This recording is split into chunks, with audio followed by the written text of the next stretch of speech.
Bismillahirrahmanirrahim. Assalamualaikum warahmatullahi wabarakatuh. Alhamdulillahirabbil alamin wassalatu wassalamu ala asrofil anbiya'i wal mursalin wa ala alihi wa sahbihi ajmain. Sahabat inspirasi dimanapun Anda berada, hari ini kita akan membahas surat Al-Fil, surat 105 dalam tafsir inspirasi. Tema kita hari ini, kelahiran Nabi Muhammad, bukti kekuatan iman. Ada 6 kekuatan iman yang kita dapat dari surat Al-Fil ini. Allah Subhanahu wa taala berfirman, A'udzubillahi minasyaitonir rajim. Bismillahirrahmanirrahim. Alam taro kaifa fa'ala rabbuka bi ashabil fil? Alam yaj'al kaidahum fi tadlil wa arsala 'alaihim tayran ababil tarmihim bihijaratin min sijil faj'alahum ka'asfim ma'kul. Kekuatan pertama kita lihat dari alam taro. Alam taro kaifa fa'ala rabbuka bi ashabil fil?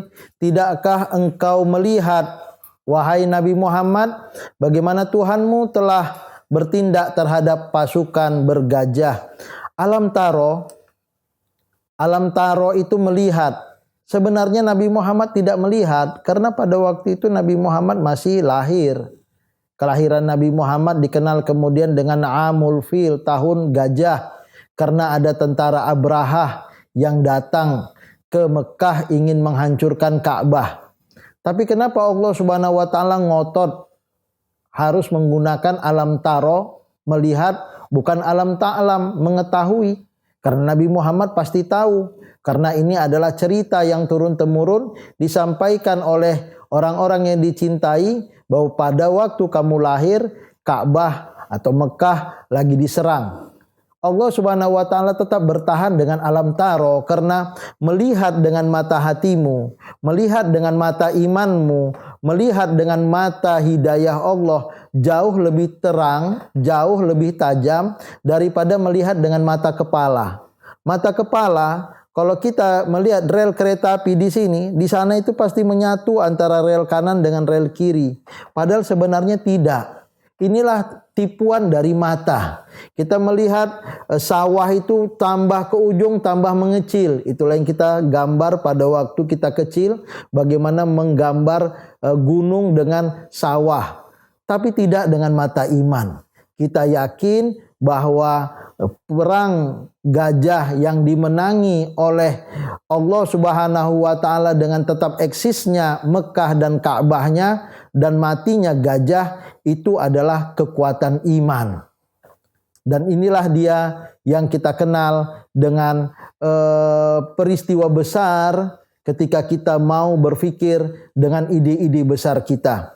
Pikiran kecil berbicara tentang manusia. Itu kaitannya dengan surat Al-Humazah, Lumazah. Taunya gosip orang. Sementara pemikir sederhana akan berbicara tentang peristiwa-peristiwa sejarah. Sementara orang yang berpikir besar berbicara tentang ide. Alam taro adalah melihat kemenangan. Melihat dengan berpikir besar. Nabi Muhammad terlahir di Mekah, dekat dengan Ka'bah. Pada waktu itu ini tidak memiliki kekuatan apapun. Tapi lihat bagaimana jemaah yang sudah mulai umroh dan kita doakan sebentar lagi haji pun dibuka bagi bangsa Indonesia. Bagaimana indahnya kota Mekah itu. Inilah dia berpikir besar. Alam taro. Jadi kelahiran Nabi Muhammad itu adalah kelahiran manusia yang mau bercita-cita besar. 1400 tahun sudah wafat Nabi Muhammad. Ditemukan nama paling banyak di dunia ini, anak-anak yang baru lahir adalah Muhammad. Bahkan di Inggris, sebagai agama nomor 2 terbesar di Inggris itu, nama Muhammad menjadi nama yang paling banyak digunakan oleh bayi yang baru lahir laki-laki di Inggris itu. Inilah berpikir besar, sehingga namanya pun menjadi idaman orang. Tidak ada satu manusia pun yang ingin anaknya dinamakan dengan Fir'aun. Termasuk bapak ibu. Punya cucu gak akan mau diberi nama Fir'aun. Karena dia adalah contoh dari manusia gagal. Alam taro, ayo lihat dengan mata yang besar bagaimana Indonesia kita ini adalah masyarakat yang besar, berpikir besarlah. Kelahiran Nabi Muhammad, kelahiran manusia-manusia hebat. Karena Al-Quran menghebatkan kita. Maka pikiran kecil akan menghasilkan gosip, pikiran sedang akan menghasilkan pengetahuan, pikiran besar akan menghasilkan solusi. You think big, you get big. Kamu berpikir besar, kamu akan mendapatkan hal yang besar. Think bigger, make more. Berpikir besarlah dan berbuat banyaklah. Nabi Muhammad SAW melakukan itu, dan akhir dari cerita alam taro ini, hasbunallah wa ni'mal wakil. Tantang dirimu, jangan malu untuk mencoba dan gagal, tapi malulah jika tidak pernah mencoba. Hanya kepada Allah kita berserah, hanya kepada Allah kita bertawakal.